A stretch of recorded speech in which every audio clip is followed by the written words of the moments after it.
of what you already know. The question today is, how do we resolve this dispute? Can we wish it away? We cannot. Is there a military solution? There isn't one. Are we talking? No, we are not. Did the actions or the measures taken on the 5th of August 2019, did they achieve what they were meant to achieve? Perhaps not.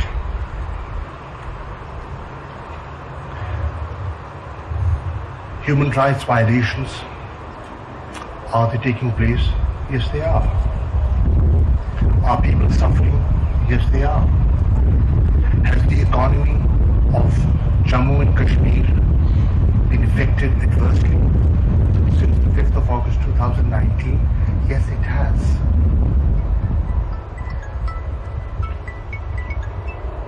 Where do we go from here?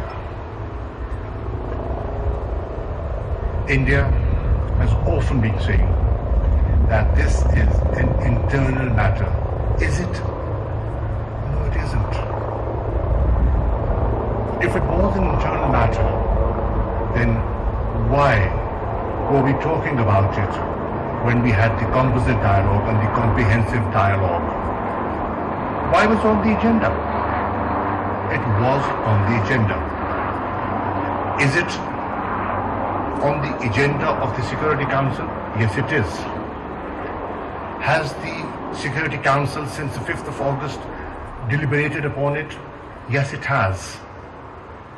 Is the world concerned when they see escalation of tensions on both sides of the line of control? The world is concerned. Yes, it is. Do you read about ceasefire violations on a daily basis? Yes, you do.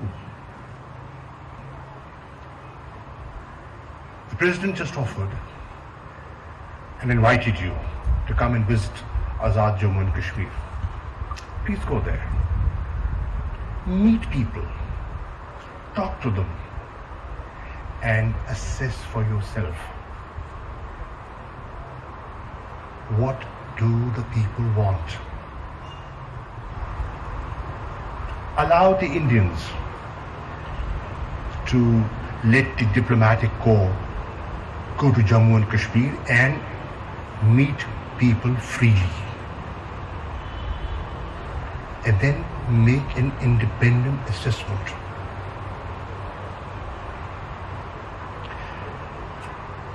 India very successfully, in my view, after 9/11, when they saw the global environment change, they linked the struggle for self-determination to terrorism. Very smartly done. They linked it to terrorism. What I want the world to assess independently, that is the issue being orchestrated from this side of the line of control, or is it a genuine indigenous issue? We have to have clarity. Unless we get clarity, we will not reflect over the solution. Do we want to live in peace with India? Yes, we do. Do we want to have good neighborly relations with India? Yes, we do. Has South Asia suffered because of this dispute? Yes, it has. Have we invested enough in our social sectors, in health, education, drinking water, sanitation? No, we have not. Why? The question is why? We have limited resources, and they should be optimally used how do we use them when there's tension brewing on both sides, on the eastern side, on the western side? Are we helping facilitate peace on the western side? Yes, we are. Is the world recognizing it today? Yes, it is.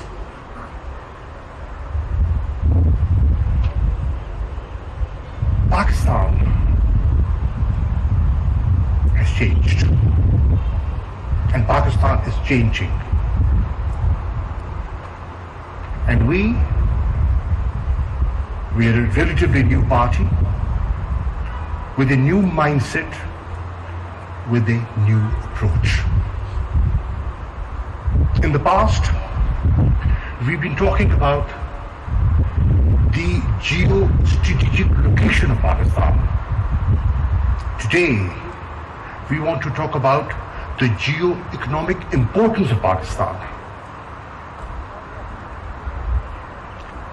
Because of this dispute, is SARC functional? It isn't. Are we trading within the region as we should? And we have seen regional trade grow everywhere. European Union is in front of you. And there are many other, ASEAN is a very good example. Can we trade? Yes, we can. But we are not. What's the bottleneck? We have to understand. And we need the support of the international community to understand. What the present regime in India has done is unsustainable.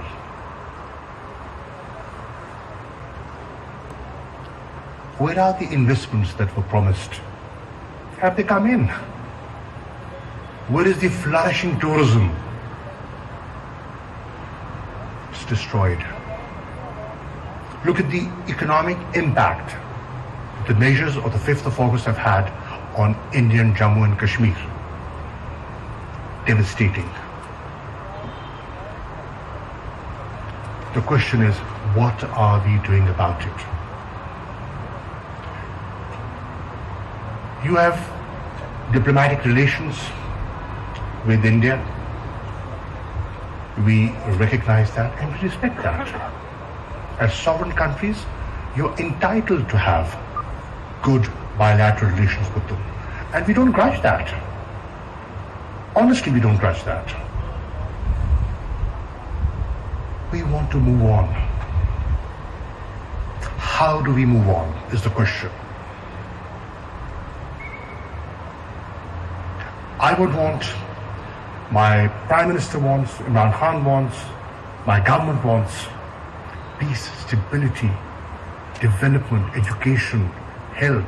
The world has suffered from COVID-19.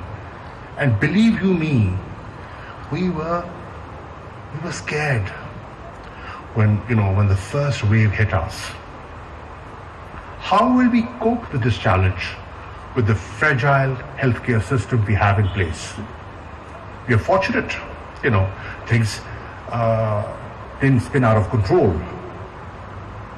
We've dealt with it reasonably well, but the challenge is there.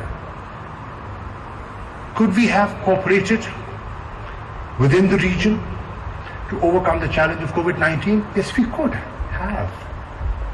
We didn't. We did. Can we wish the challenge away? We cannot. We will have to face it. Collectively, regionally, we could have done a better job. We've managed better, in my opinion, better than India. If you look at the economic contraction that we've had and the economic contraction that they've had, 10.3% decline in their growth compared to what we have sort of contracted by. So the time has come to reflect. How do we move on?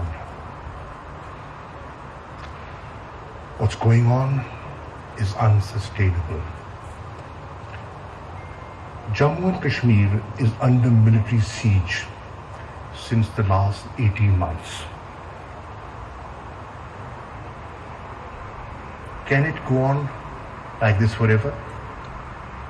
Can you have a communication blockade forever? Can you overlook the 2 reports of the Human Rights Commissioner?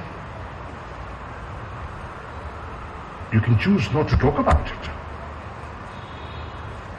You can choose to look the other way. But that does not change reality. And that's where we seek your attention.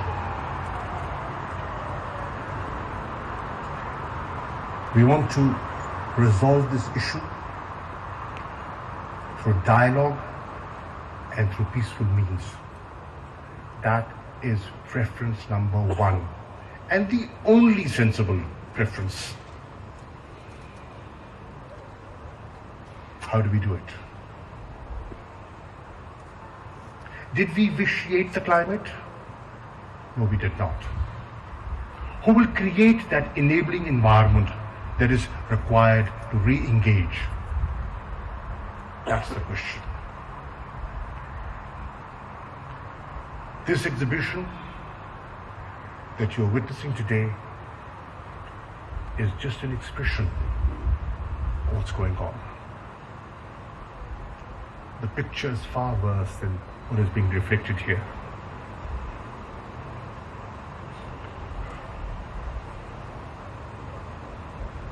So please, write to your capitals, inform them about what the real situation is.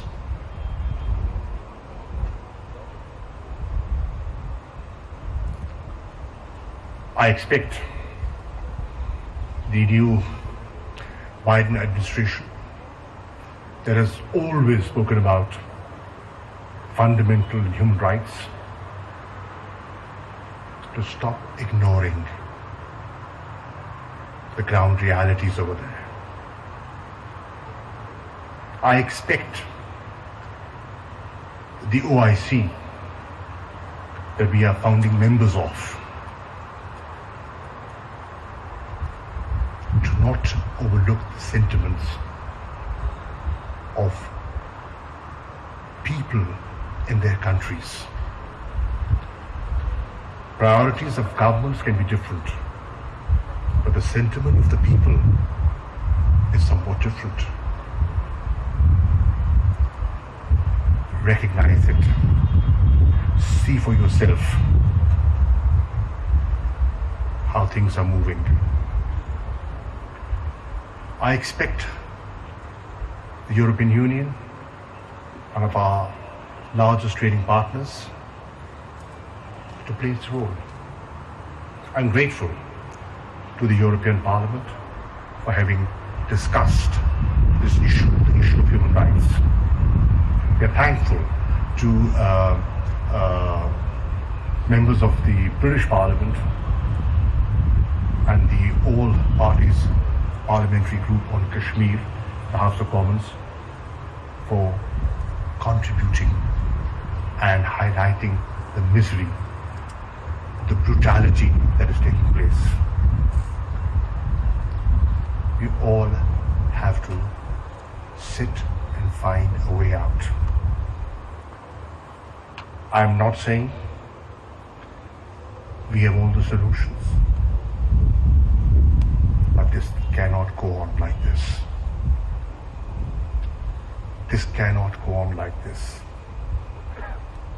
Something can go wrong, even accidentally. Those who are shy of getting involved will willy-nilly get involved. Because when peace and security is affected, then you will be sucked in. So, reflect about it and play your role. You will find Pakistan engaging, reasonable, and willing to look at things objectively. Thank you for showing solidarity, and thank you for your presence. Assalamu alaikum.